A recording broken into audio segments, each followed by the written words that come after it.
Hey everybody, it's Jeff here of the mentor team at Realty Executives Cooper Spransey. When you're buying or selling a home, there are a lot of things that you need to take into consideration. So I'm sitting down with mortgage lender Eirik of Cross Country Mortgage to talk a little bit about the process. Today we're going to talk about how a team between your realtor and mortgage lender can help you win as a home buyer.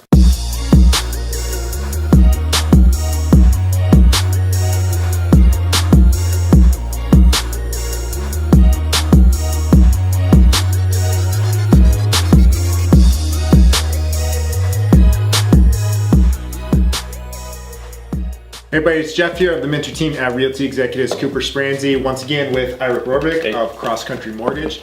And one of the key pieces to a successful real estate transaction is having great professionals in your corner in all places. So today we are going to talk about the importance of having a solid team between your realtor and mortgage lender. Eirik, so obviously we work together a lot. Yep. And one of the things that I really appreciate about you is communication, the ability to reach you, and responsiveness that we have throughout the transaction. I don't feel ever that my client's going to miss something because I can't find you, right, or I can't get an answer from you, right? And that's so huge, especially in a fast-moving market. But what is it that you see out of successful real estate agents that really help their clients merge that experience with their loan officer? I think it's the same thing, right? It's the availability. I think that if you're gonna, as a buyer, if you're gonna have a really successful process, your lender and your realtor need to be, this sounds so stupid to say, but they need to be on the same page, and they need to communicate well, and not be filled with drama and snippy, because that doesn't ever go anywhere positively. Wait, do you see that from other professionals? Yes.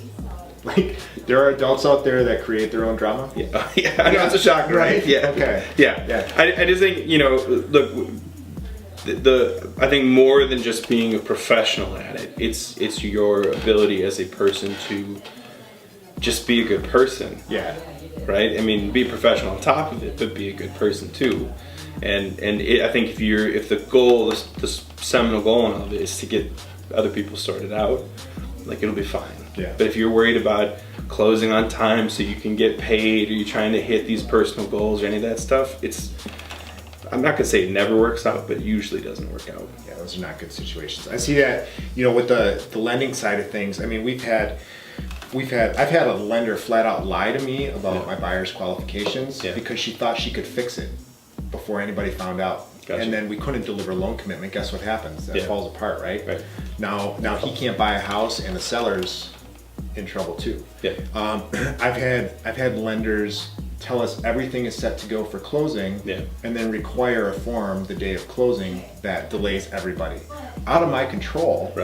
Right? But we need to have that trust. The point being, we need to have that trust there between, if I had that relationship with those loan officers, I'm guessing I would not have gotten those stories from them, right? Correct. And that's part of having that huge team. Like, if I'm working with you and there's a hiccup, I'm probably going to know about it possibly before anybody else does, because we want to try and work together to get ahead of it, right? And that's a huge piece of the puzzle. To that point though, I mean, obviously we work together a lot, and so we know how we work. Yeah.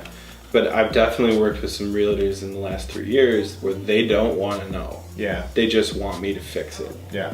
And I get that too, right? If you're doing a lot, or you just like emotionally can't handle, having things go sideways, and you don't want to do it, I get that. But I think it's super important that I can call you up and say, hey, look, we got a snag, and let's all work towards this goal.